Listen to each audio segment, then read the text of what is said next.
Владата се предомисли. Просечната кошница наместо за 3 члено, како што претходно најавуваше, сепак ќе биде за 4 члено семејство.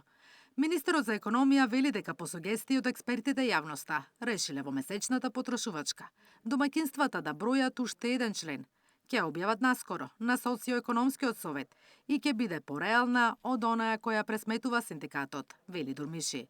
Ќе се одржи производи од неколку маркети, а не само од еден, и ќе се зема во предвид просечната цена. Таа не е реална, затоа ние правиме една потрошувачка кошница која ќе биде соодветна, достапна и со реални податоци, ќе ги земе податоците од релевантните институции. Например, таа што ние сега што го објавуваат синдикатите, нели објавуваат цени кои ги земат само од еден маркет, таа потрошувачка кошница една информација ви давам, ќе земе предвид од 3 до 5 маркети.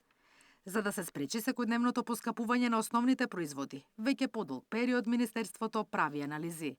Одлуката ќе донесе врз основа на извештајот од пазарна која ќе го достави крајот на овој месец. Ако се утврди девијантно однесување на маркетите, маржите повторно ќе се вратат во игра. Сепак долгорочното решение против растот на цените, Дурмиши го гледа во поддршка на домашното земјоделско производство. Ние сме увезна држава, од 70 повеќе и 80% увезуваме производи.